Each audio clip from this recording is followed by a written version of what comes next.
Bismillahirrahmanirrahim. Assalamualaikum warahmatullahi wabarakatuh.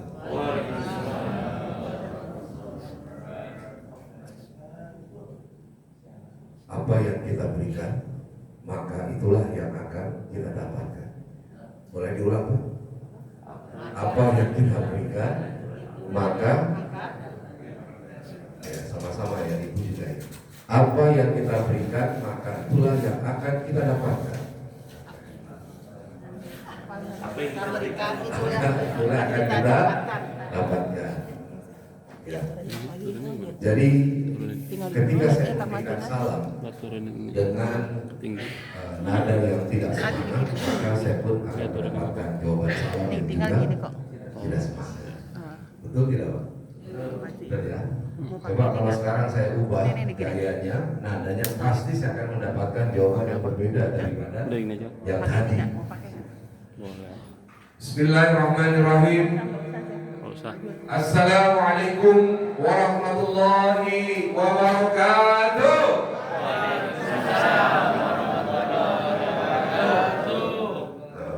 Ternyata betul ya, Pak ya. Jadi ini adalah sunatullah. Bahasanya sederhana. Selangkah kita menghampiri Allah, 10 langkah Allah menghampiri kita. Berjalan kita menuju Allah, berlari Allah menghampiri kita. Berlari kita menghampiri Allah, maka secepat kilat Allah menghampiri kita. Pertanyaannya sekarang adalah kita dalam kondisi apa menghampiri Allah? Berjalan, berlari, atau melangkah? Kira-kira gimana ini, Pak? Ya, yang sudah usianya di atas 60 atau 70, ketika saya tanya begini, ibu-ibu bilang, gimana mau berlari Pak Agus? Perjalanan kita udah pelan-pelan, udah susah gitu ya, Pak ya. Nah, kalau bicara fisik memang demikian. Tapi kalau bicara semangat, ya berbeda halnya dengan kemampuan fisik. Bisa jadi usia lebih muda, tapi semangat untuk belajar Islam bisa jadi yang tua lebih semangat. Kalau kita lihat pada pagi hari ini, rata-rata yang hadir di masjid ini usia berapa? Banyak. Di atas 60, di atas 50 ya. Di atas 20 kan. Nah, Benar juga. artinya adalah Bapak dan Ibu yang berada di atas usia 60 ini termasuk orang yang berlari menghampiri Allah. Karena pagi-pagi sudah berada di masjid. Jadi perkara ibadah ini tidak lihat berdasarkan usia seseorang, ya, tapi perkara ibadah ini bergantung dari semangat yang ada di dalam diri, ya. Dan biasanya memang begitu sunatullahnya. Ketika masih muda, ya, jarang ke masjid, tapi justru ketika usia tua lebih sering ke masjid. Betul tidak, Pak? Ya. Kalau kita lihat dalam ceramah juga begitu. Barisan pertama yang dekat dengan panggung biasanya itu adalah siapa? Anak-anak. Betul, Bu ya? Anak-anak itu kalau namanya ngaji, wah itu senang banget. Ya, paling depan. Semakin usianya bertambah, semakin bergerak ke belakang ya. Sampai usia remaja hilang. Nanti pada usia tua datang lagi. Nah, ini menunjukkan bahwa ini adalah sebuah siklus dalam kehidupan kita. Alhamdulillah, kita yang sudah tidak muda lagi ini masih memiliki semangat untuk datang ke masjid. Alhamdulillah. Dan ini hidayah Bapak Ibu sekalian. Ya, untuk datang ke masjid ini perlu perjuangan yang tidak ringan, perjuangan yang berat. Ya bisa jadi karena bapak yang sudah barangkali pensiun kerasa apalagi sih kegiatan yang dilakukan selain dari beribadah. Nah ini memang sudah sunnatullahnya seperti itu. Makanya kita bersyukur bahwa hari ini kita masih dipertemukan Allah Subhanahu wa taala di tempat yang indah dan mulia ini. Alhamdulillah, alhamdulillahilladzi hadana li hadza wa ma kunna linahtadiya laula an hadanallah. Asyhadu an la ilaha illallah wahdahu la syarika lah wa asyhadu anna Muhammadan abduhu wa rasuluhu la nabiyya ba'da. Allahumma shalli wa sallim wa barik ala sayyidina Muhammad wa ala alihi wa sahbihi wa sallam. Bapak Ibu yang dimuliakan Allah, hari ini saya diundang sama Syekh kita ini, Pak Taufik. Mungkin referensinya dari Kiai Hamid ya. Ya, kebetulan saya memang dosen di kampus Universitas Islam Syafi'iyah. Ya sebenarnya tadinya memang nggak niat jadi dosen Pak. Cuma karena saya di sana kuliah S3, jadi ya sama kayak Habib. Sudah jadi dosen aja, karena mungkin beliau melihat latar belakang ya. Latar belakang saya di dalam kegiatan dakwah mungkin dianggap memiliki latar belakang sebagai praktisi yang dianggap mumpuni untuk menjadi dosen. Karena dia selama ini mungkin seringkali dilihat dosen itu banyak dosen tapi masih kurang yang memiliki dunia latar belakang praktisi. Alhamdulillah dalam kegiatan dakwah, karena kampus Asy-Syafi'iyah itu adalah kampus doktoral dakwah satu-satunya di Indonesia Pak. Jadi saya bangga kuliah di sana untuk doktoral S3, karena belum ada kampus S3 itu ya jurusannya adalah dakwah. Ya UIN saja, kebetulan S2 saya di UIN, itu dakwahnya ada. Di sana adalah studi perbandingan agama. Ya, jadi S1 saya di FISIP UI, S2-nya UIN, S3-nya UIA. Minimal semuanya ada UI depannya Pak. Jadi S1 UI, orang suka lihat UI itu adalah UI swasta gitu. Kalau UIN itu adalah UI negeri, sedangkan UI adalah UI agama. Jadi mudah-mudahan menjadi sesuatu yang lengkap gitu. Nah, sedikit mungkin sebelum masuk, saya sudah tidak muda lagi sebenarnya. Umur saya ini sudah 54 tahun, ya, 54 tahun dan baru mengambil S3. Ya, kan ada tuh kalimat kata-kata mutiara kan. Belajar di waktu kecil bagaikan mengukir di atas batu. Belajar setelah dewasa bagaikan mengukir di atas air. Shalala. Pernah dengar Pak ya? Pertanyaan sederhana, mengukir di atas batu bisa? Sangat bisa. Karena medianya itu memang layak dan memungkinkan untuk diukir. Persoalannya adalah mengukir di atas air gimana kira-kira Bapak Ibu? Susah atau nggak bisa? Hah? Ada yang bilang mana mungkin bisa? Kalau mana mungkin bisa, ngapain orang tua belajar? Betul Pak? Jadi pepatah ini harus sedikit dimaknai dengan pengertian yang berbeda perspektifnya gitu. Kalau seandainya orang memegang belajar di usia tua itu bagaikan mengukir di atas air, kan rasanya nggak mungkin. Tapi itu bisa mungkin. Caranya apa? Bagaimana caranya? Airnya itu kita buat dulu menjadi batu es. Betul nggak? Batu es bahannya apa ya? Air semua. Tapi ketika itu sudah menjadi batu es, maka kita bisa mengukirnya dengan indah. Dan bahkan dulu mungkin Bapak Ibu ketika menikah ya, zaman dulu tuh nikah masih pakai es balok yang diukir kan? Inisial namanya disorot pakai lampu, indah kan? Bagus sekali. Jadi tidak ada yang namanya kesia-siaan dalam belajar sampai usia kita ya tua. Untuk ilmu dan mahdi ilalah dimulai dari buaya sampai ke yang lahat sampai meninggal.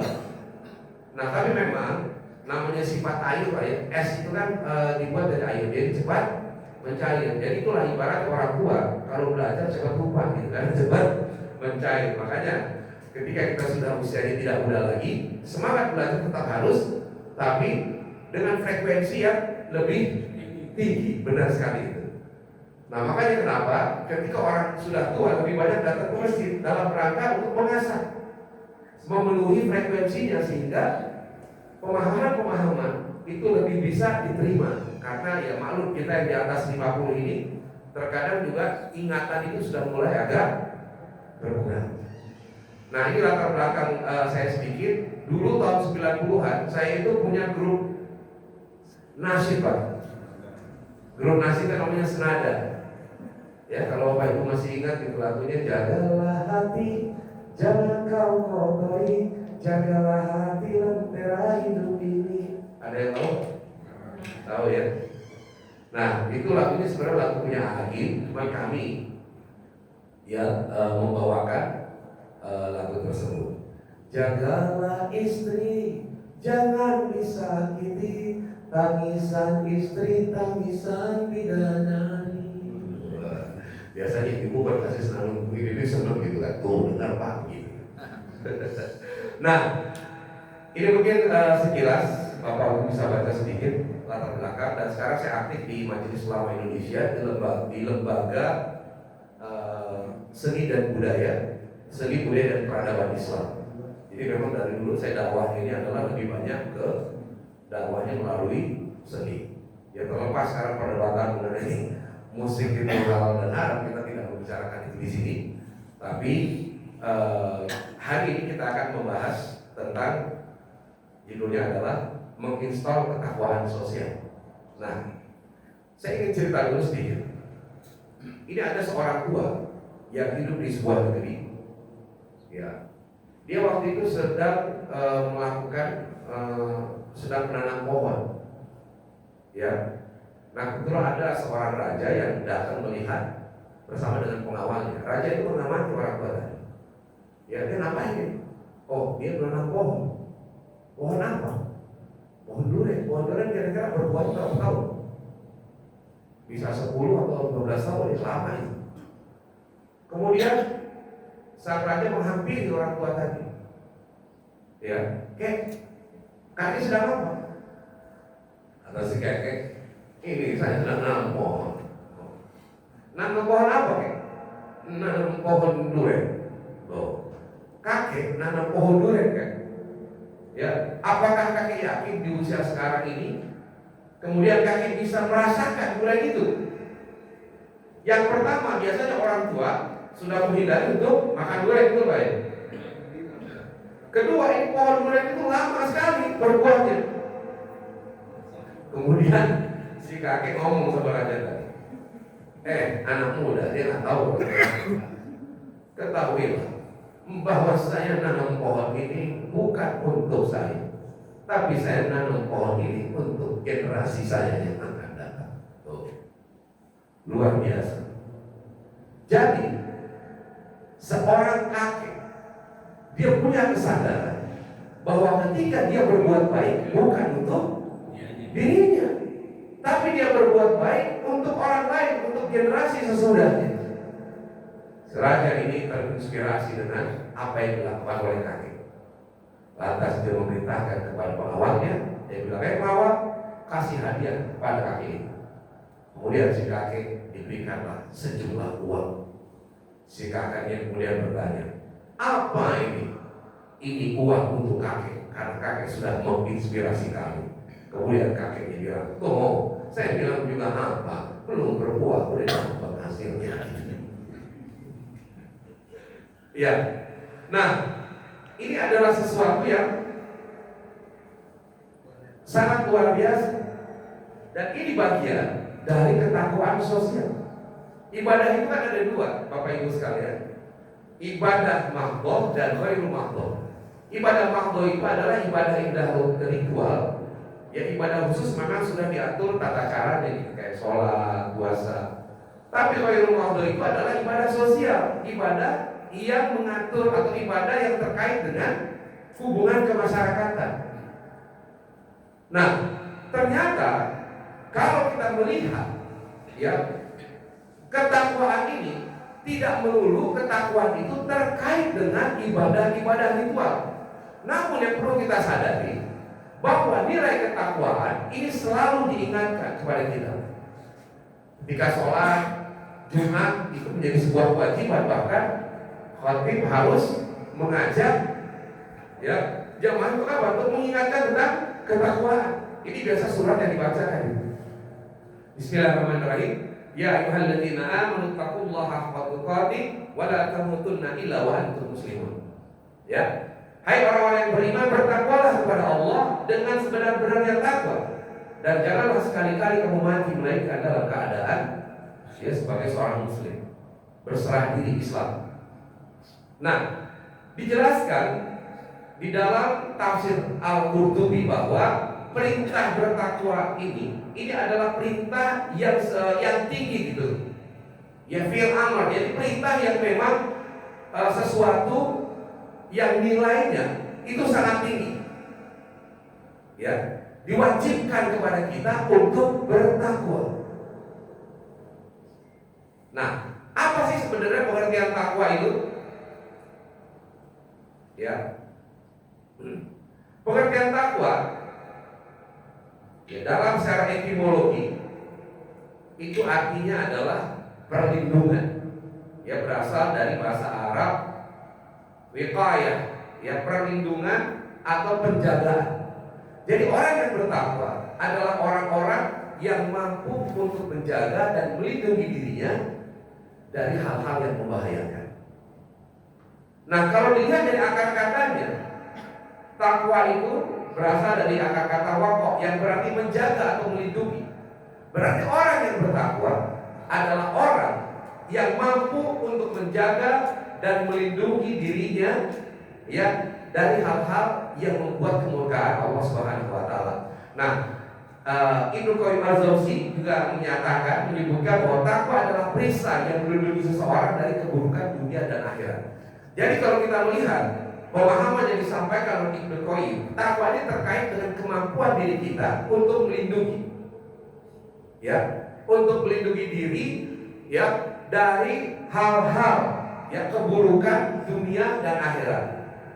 Nah, sementara Imam Al-Ghazali menyatakan bahwa takwa adalah cahaya yang menerangi hati seseorang, membuat dirinya selalu sadar ya bahwa ada yang mengawasi baik dalam keadaan terang maupun tersembunyi. Nah, jadi kalau kita perhatikan orang-orang yang bertakwa ini orang-orang yang selalu dirinya merasa dipantau oleh Allah. Sekarang nih, kalau di kantor ada CCTV, kira-kira kita bertindak sembarangan enggak? Atau kita menjaga agar tidak terlihat untuk melakukan hal-hal yang tidak baik? Ya, pasti kita melakukan itu, Pak. Kita takut kalau ada CCTV itu, kan sering orang bilang, jangan gitu, ada CCTV. Pernah nggak dengar orang ngomong kayak gitu? Banyak ya, ya. Sekarang kita itu lebih takut kepada CCTV ketimbang takut kepada Allah. Padahal dari dulu sampai kapanpun dari kita lahir, ya CCTV-nya Allah jauh lebih canggih memantau tentang apa yang kita lakukan. Nah, tapi kita sebagai manusia, ya merasa bahwa ternyata perangkat-perangkat yang dibuat oleh manusia sendiri itu yang membuat kita lebih takut untuk melakukan sebuah kesalahan. Akibatnya apa? Kita tetap melakukan kesalahan, tapi berusaha untuk tidak dipantau oleh manusia. Makanya ketika orang itu bertakwa, tidak akan ada namanya korupsi. Karena dia sadar bahwa ya ketika dia melakukan hal itu, Allah memantau. Tidak akan terjadinya kemaksiatan. Karena dia sadar dengan ketakwaannya, Allah akan melihat apa yang dia lakukan. Nah, itu definisi dari ketakwaan. Dan bahkan orang-orang yang bertakwa ini adalah orang-orang yang memiliki kemuliaan seperti dijelaskan dalam surat Al-Hujurat. Ya ayuhan nas inna khalaqnakum min dzakarin wa untha wa ja'alnakum syu'uban wa qabaila lita'arafu inna akramakum indallahi atqakum. Ya hai manusia, sesungguhnya kami telah menciptakan kamu dari seorang laki-laki dan seorang perempuan, kemudian kami jadikan bersuku-suku dan berbangsa-bangsa untuk saling kenal mengenal. Sesungguhnya yang paling mulia di sisi Allah adalah orang yang paling bertakwa. Nah, jadi ini adalah penghargaan yang diberikan Allah kepada orang-orang yang bertakwa. Nah, sekarang apa yang kita maksudkan dengan ketakwaan sosial? Ya, ketakwaan sosial ini dijelaskan di dalam surat Al-Imran ayat 133 dan 134. Bismillahirrahmanirrahim. Wasari'u ila maghfiratin min rabbikum wa jannatin 'arduha as-samawati wal ardu iddat lil muttaqin alladziina yunfiquna fis sarra'i wad dharri wal kadhimina al-ghaidha wal 'afina 'anil nas wallahu yuhibbul muhsinin. Dan bersegeralah kalian ya menuju ampunan Tuhanmu ya yang imbalannya adalah surga suasana dan bumi yang disediakan bagi orang-orang yang bertakwa. Siapa itu orang yang bertakwa? Yang pertama adalah orang yang bersedekah dalam keadaan lapang dan sempit.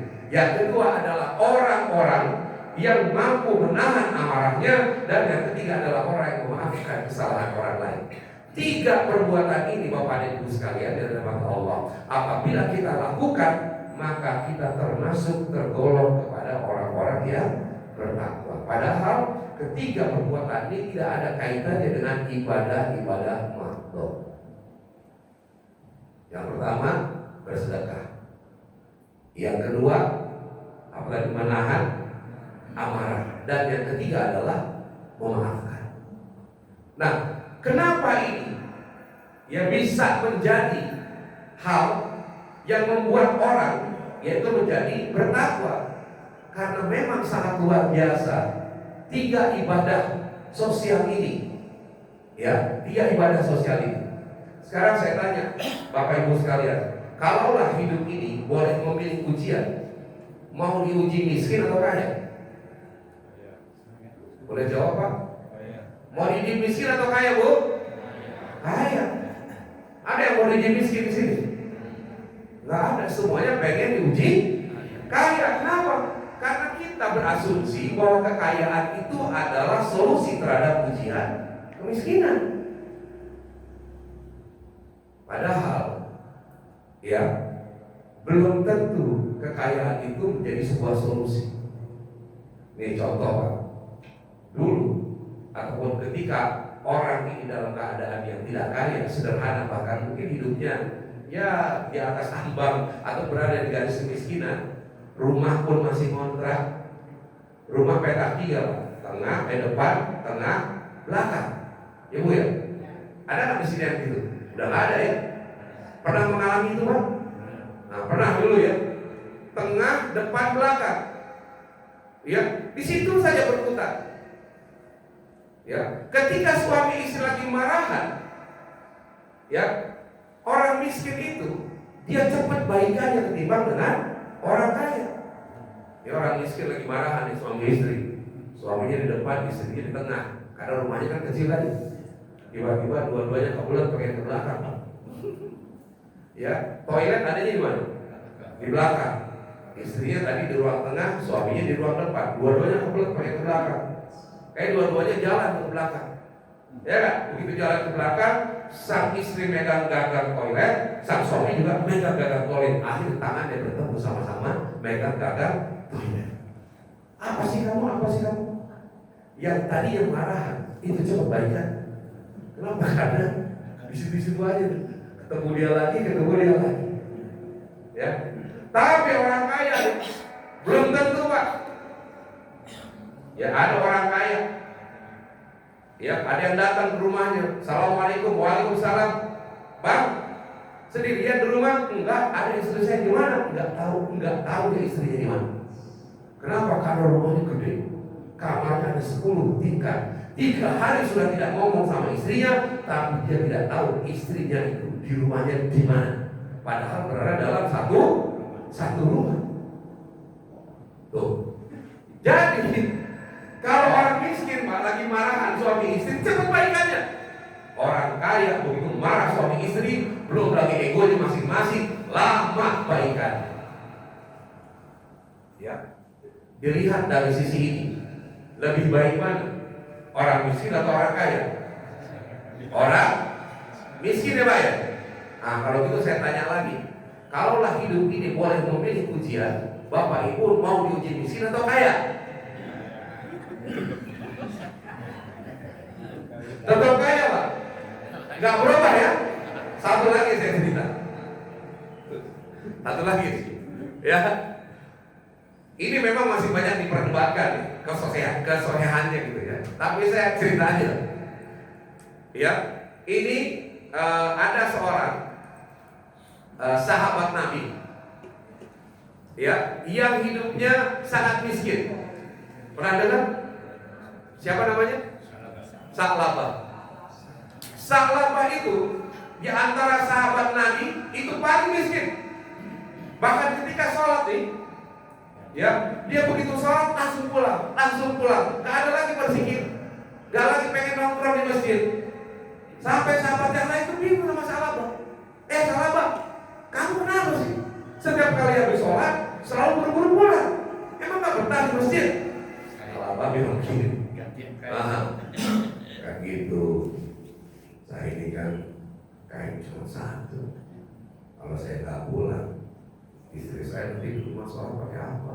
Sampai seperti itu. Saya mau tanya, di Pondok Kelapa ini ada nggak gantian suami sarung antara suami dan istri? Nggak ada ya? Berarti udah kaya tuh Pak.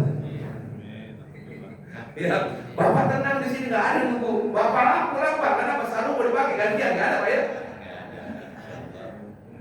Alhamdulillah. Sampai seperti itu. Sampai akhirnya Sa'labah meminta doa kepada Rasulullah. Sa'labah bilang, ya Rasulullah, pengen juga ngerasain jadi orang kaya. Padahal Nabi udah bilang, Sa'labah, kamu tuh udah bagus begitu taat. Tapi namanya orang miskin pengen nyobain kaya. Masa sih miskin permanen ya Rasulullah? Gitu kira-kira. Kalau rumah permanen enak, miskin permanen. Akhirnya Rasulullah mendoakan, karena doa Rasulullah itu makbul diijabah. Tapi nama doa Rasulullah itu ada syariatnya Pak. Bukan cuma sekedar doa, ini pelajaran buat kita. Di samping mendoakan, Rasulullah memberikan apa kepada Sa'labah? Memberikan 2 ekor kambing. Setelah itu didoakan. Ya, jadi ada usaha ikhtiarnya. Ini juga perlu kita perhatikan. Kadang-kadang kan ada tuh masjid atau musola atau panti asuhan, di surat kalau ditulis mohon doa restu, betul ya? Di sini sedang dibangun panti asuhan. Kira-kira ibu bagaimana respon melihat itu? Apakah ibu kumpulkan jamaah ibu-ibu kemudian berada di depan pelang itu mengangkat tangan sama-sama, ya Allah, sesuai dengan pelang ini maka kami berdoa ya Allah. Kira-kira ibu begitu atau ibu datang ngasih sumbangan? Ngasih sumbangan. Jadi maksudnya mohon doa itu, doa artinya apa? Sama dengan ngasih sumbangan. Ini adalah pelajaran berharga. Ketika kambing itu diberikan oleh Rasulullah karena doanya, doa beliau, maka kambing Sa'labah itu kemudian beranak pinak, menjadi banyak cepat. Nah, mulailah di situ ujian Pak. Yang tadinya Sa'labah datang ke masjid sebelum waktu sholat, sekarang sudah mulai terlambat gara-gara sibuk ngurusin kambing. Yang tadinya Sa'labah datang sholat berjamaah, sekarang sudah masbuk gara-gara sibuk ngurusin kambing. Sampai akhirnya Sa'labah tidak lagi datang ke masjid karena sibuk ngurusin kambing. Berarti yang salah adalah kambing. Yang salah adalah Sa'labah. Ya. Di sini menunjukkan ketika dia dalam kondisi miskin, dia taat. Ketika dalam kondisi kaya, dia tidak taat. Betul tidak? Jadi saya tanya lagi, Bapak Ibu sekalian, Sa'labah taat pada saat miskin atau kaya? Sa'labah tidak taat pada saat kaya atau miskin? Paham? Jelas yang saya maksudkan Pak? Nangkep kisahnya? Nggak ada bias ya? Sekarang saya tanya lagi, kalaulah hidup ini boleh memberi ujian, Bapak Ibu mau diuji miskin atau kaya? Cukup ada. Pilihannya nggak ada cukup. Tetap kaya. Ternyata tidak ada perubahan walaupun saya cerita sedikit. Nah, pengennya kaya dan istiqomah. Insya Allah semoga kita semua ini diberikan oleh kekayaan Allah Subhanahu wa Ta'ala. Nah, kita lihat satu-satu. Ini sampai jam berapa kita? Saya percepat aja ya. Oke. Indonesia ini mendapat gelar juara. Kita perlu bangga. Ya, Indonesia dinobatkan sebagai negara paling dermawan di dunia. Bayangin, paling dermawan, peringkat pertama sudah 6 tahun berturut-turut. Ya, siapa yang memberikan? Heritage Aid Foundation. Ya, melalui laporan tahunannya melihat nih, ternyata maksudnya negara ini bukan negaranya, penduduknya, masyarakatnya. Ya, terpilih dinobatkan menjadi negara dengan masyarakat terdermawan se-Indonesia. Sekarang saya tanya, Indonesia kalau kita lihat dari sisi ekonomi dalam keadaan apa kita? Tidak baik-baik saja, betul tidak? Pekerjaan susah, lapangan pekerjaan sedikit, persaingan kerja semakin tinggi, gaji dipotong sana, dipotong sini, ya inflasi bertambah, betul tidak? Tapi ternyata tidak menghentikan minat masyarakat untuk bersedekah. Luar biasa Indonesia. Dalam hal ini kita bangga. Nah, kenapa demikian? Karena ternyata di Indonesia itu memiliki pemahaman yang sangat luar biasa tentang sedekah.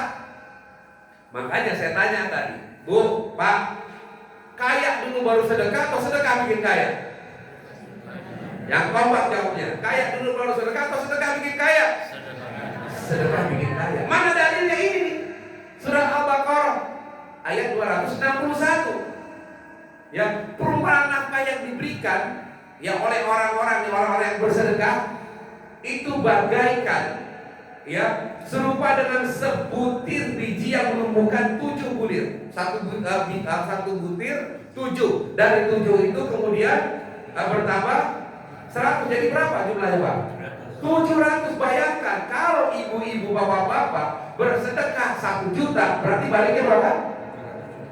Banyak nggak itu? Yakin nggak? Ada yang bilang, perasaan Bang Abdul selama ini kita sedekah, tapi kapan dapatnya? Dulu inilah yang digunakan oleh salah seorang ustadz ini. Untuk apa? Untuk nodongin sedekah.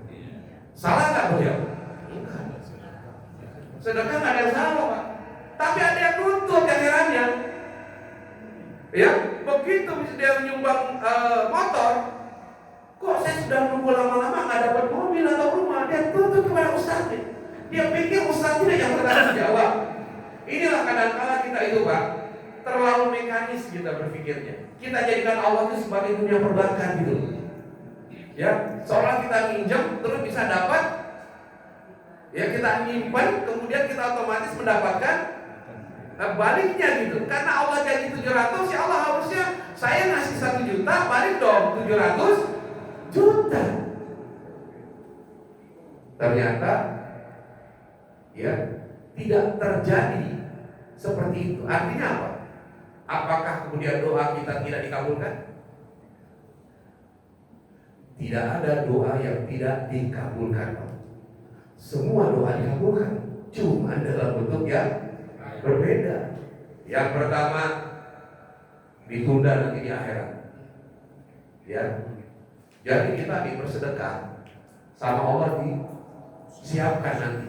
Di surga kita akan mendapatkan imbalan yang sangat luar biasa. Bayangkan 700 kali itu akan dibayarkan di sana. Yang kedua, langsung kontak dikasih. Ada juga yang seperti ini. Dan yang tiga, dikonversi dalam bentuk yang lain. Misalkan kita diselamatkan dari penyakit, dari kecelakaan, musibah yang nilainya sebenarnya setara dengan nilai uang 700 juta tersebut. Nah, ya, kemudian kita juga punya pandangan bahwa sedekah itu menghindarkan kita dari bala, dari mara bahaya. Makanya Bapak Ibu sekalian, di sini ada nggak sih orang-orang yang suka minta di jalan? Masih ada ya? Ya, rame nggak Pak? Ya, bisa nggak itu hilang? Nggak bisa. Kenapa? Karena kita butuh sebenarnya. Ya, terlepas dari apa yang terjadi. Ya. Kita itu butuh, dan kita ini adalah orang yang sangat dermawan untuk bersedekah. Apalagi baru jalan ke kantor nih. Saya kalau mau jalan ya jalan nih. Kebetulan saya di Cibubur itu, di situ ada jalan yang kolong yang orang harus lewat satu persatu, Pak. Dan di situ ada orang yang jagain. Nah, buat orang-orang, buat saya ini bagian dari apa? Dari untuk memberikan sedekah pagi hari gitu.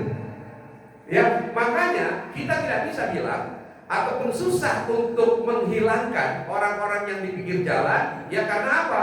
Masyarakatnya juga membutuhkan.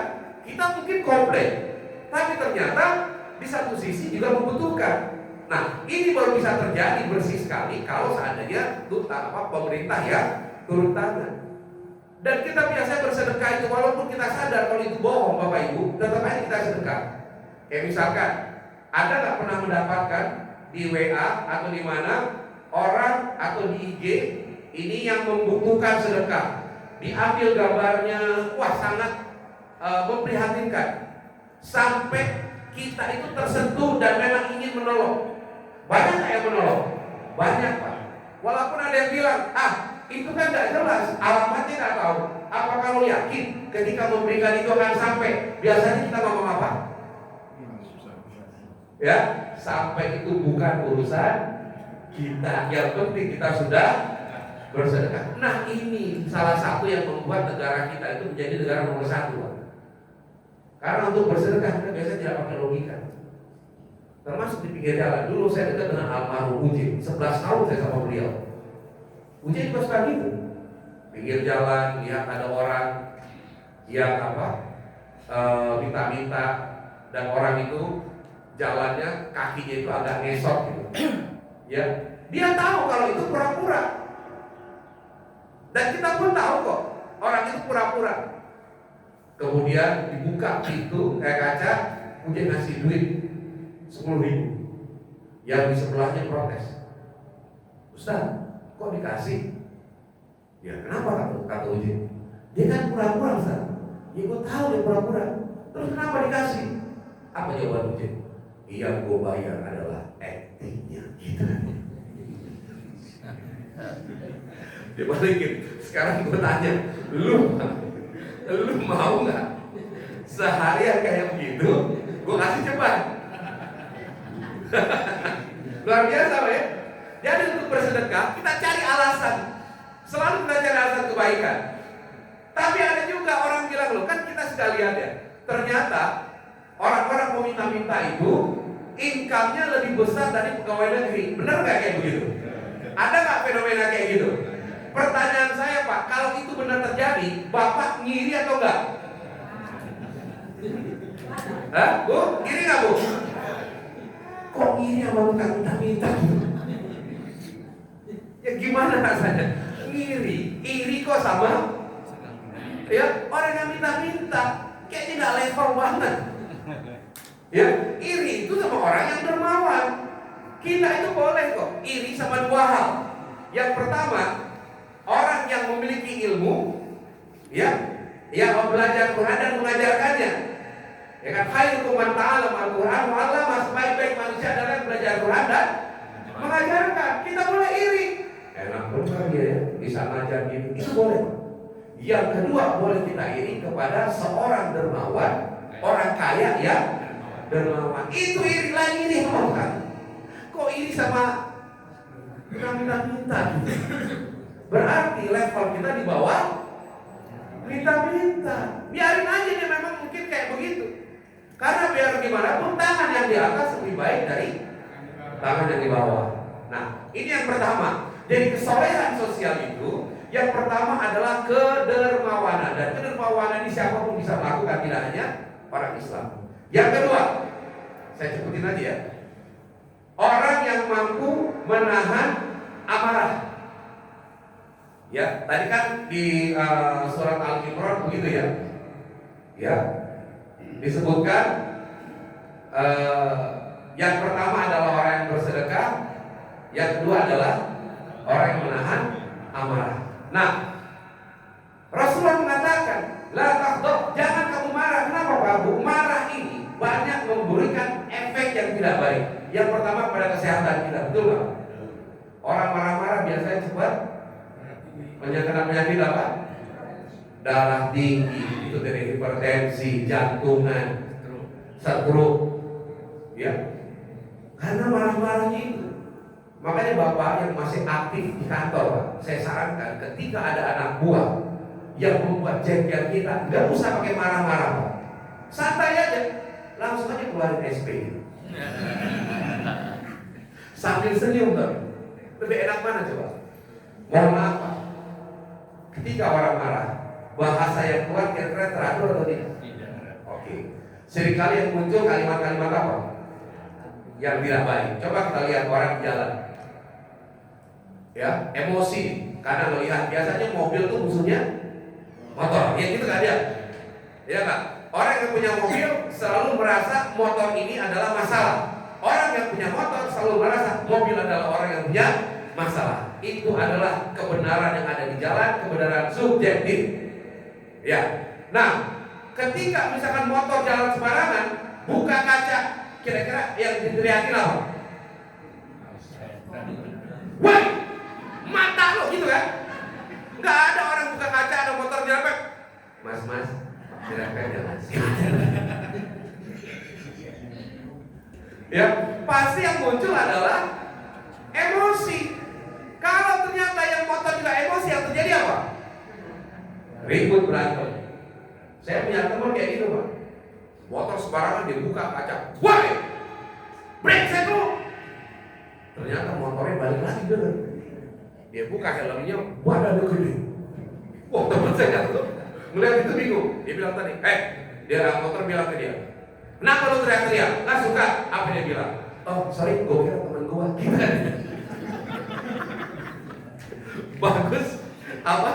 Temen saya refleksnya kenceng banget. Ya nggak? Dia bagus banget gitu. Jadi tadi dia teriakin orang itu, woi, brengsek lu. Dia datang, kenapa lu nggak suka? Sorry bang, gue kira temen gue. Gitu kan? Saya bilang hebat juga ada refleksnya. Nah, marah-marah ini membuat sesuatu pasti tidak akan benar. Makanya seorang hakim itu juga dilarang membuat keputusan pada saat emosi. Ibu juga begitu, Bu. Kalau lagi emosi sama suami, pasti itu kalimatnya ya berantakan. Makanya suami kalau lagi ibu marah, banyak kan suami diam atau membalas, Pak? Pergi. Itu paling gampang untuk menghindari konflik. Dan benar, Pak. Nih, salah satu cara menghindari meredam amarah ini yang harus dilakukan adalah mengubah posisi. Bapak berarti ketika dimarahin keluar rumah, berarti benar, Pak, mengubah posisi dari dalam rumah pergi ke keluar rumah. Itu posisi itu. Ya, posisi. Pingpong. Semuanya pingpong. Jadi bapak-bapak itu menghindari ya. Ibu-ibu juga kadang-kadang gitu, Bu. Ada yang tidak berani marah kepada bapak, akhirnya pilih. Pilih apa? Pilih berkesenian. Ngapain? Ikut tim Marawis Hadrock. Dia tabokin itu Hadrock. Dalam rangka apa? Meluapkan emosi. Karena kita tuh perlu, Pak, meluapkan emosi, jangan ditahan. Karena yang ditahan itu di dalam bisa meledak menjadi apa? Penyakit. Nah, jadi ketika emosi ada 5 hal. Yang pertama kita membaca ta'awuz, berlindung kepada Allah dari godaan, dari pengaruhnya setan. Nah, karena apa? Setan ini kan dari api, ya kan? Nah, dengan itu kita menghindari, ya, bertawud untuk supaya berlindung kepada Allah. Dan makanya kenapa kemudian kalau kita marah kita harus berwudu untuk menghindari tadi. Nah, yang kedua yang selanjutnya adalah lebih baik kita diam, ya, daripada kita kemudian ngomong emosi dan mohon maaf. Banyak kejadian-kejadian, Pak, ya, pembunuhan itu lantaran apa ya? Lantaran bosnya itu emosi kepada bawahannya, dia marah, yang terucap adalah kata-kata yang tidak baik, akhirnya muncul dendam. Banyak yang kayak gini. Nah, yang terakhir adalah memaafkan. Orang sering bilang, ya forgive but not forget. Saya bisa memaafkan, tapi saya tidak bisa melupakan.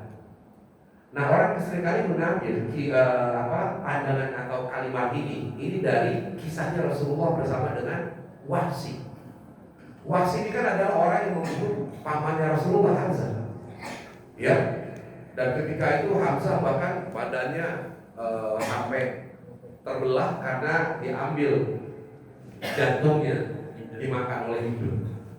Sehingga Rasulullah itu ketika melihat Wahsy, yang terbayang adalah Hamzah. Jadi bedanya begini, kalau kita forgive but not forget, yang kita ingat adalah kesalahan orang. Tapi Rasulullah enggak, Pak. Bukan kesalahan Wahsy-nya. Yang Rasulullah ingat itu adalah pamannya. Ini beda nih. Jadi tidak 100% bahwa kata forgive but not forget ini benar. Kalau kita ya bisa memaafkan, ya tapi tidak bisa melupakan, karena yang kita ingat apanya? Kesalahan orang. Ibu ini, Pak, wanita, mohon maaf ya, suaminya dulu pernah melakukan kesalahan ketika baru menikah. Ya. Kemudian 20 tahun kemudian suaminya mengulang kesalahan yang sama. Kira-kira ibu mau apa? Hah? Dulu gitu ya. Dulu Bapak pernah melakukan hal ini. 20 tahun yang lalu masih keingat, berarti tidak lupa. Dan wanita ini adalah ahli sejarah, Pak. Jadi kesalahan-kesalahan suami ini selalu diingat-ingat. Loh tidak? Kira-kira kalau suami mengingat kesalahan istri nggak? Enggak, karena istri nggak pernah salah, orang yang salah. Nah, jadi ini adalah poin penting buat kita, ya, bahwa tiga hal ini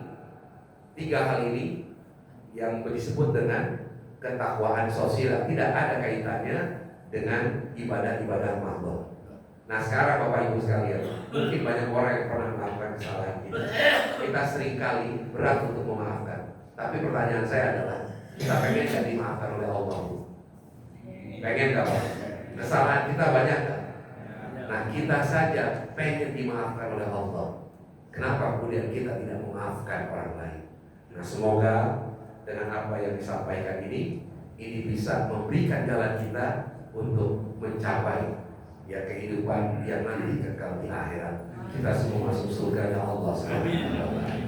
Kalau anak-anak Gen Z sekarang ditanya, surga itu apa sih? Dia akan jelaskan dengan Dewi dan Syahid. Dia bilang apa? Ceritakan padaku bagaimana tempat tinggalmu yang baru. Adakah sungai-sungai itu benar-benar dilintasi dengan air susu? Juga badanmu tak sakit-sakit lagi. Kau dan orang-orang di sana muda lagi. Semua pertanyaan temukan jawaban. Hati yang gembira sering kau tertawa. Benarkah orang bilang dia memang suka bercanda? Ada yang tahu nih lirik apa? Ada yang tahu ya? Nah, kalau saya paham ini Pak, kenapa? Saya di dunia musik, dunia seni, ini adalah lirik lagunya Sal Priadi yang sekarang menjadi kegemaran anak Gen Z. Jadi kalau ditanya anak Gen Z bagaimana surga, dia akan baca ini. Ini adalah surga yang dijelaskan dalam sebuah lagu. Nah, makanya kenapa bayangan saya adalah ya saya memilih dakwah untuk terjun di dunia ini karena ternyata banyak generasi-generasi Gen Z yang sekarang terpengaruh oleh apa? Oleh musik-musik yang bisa saja dengan musik itu membawa mereka jauh dari Allah. Nah, semoga kita semua yang ada di tempat ini mendapatkan keberkahan dari Allah Subhanahu wa taala dan menjadi manusia yang terbaik. Mohon maaf bila ada hal-hal yang kurang berkenan. Wallahu muwaffiq ila aqwamit thoriq wa billahi taufiq wal hidayah. Assalamualaikum warahmatullahi wabarakatuh. Waalaikumsalam warahmatullahi wabarakatuh.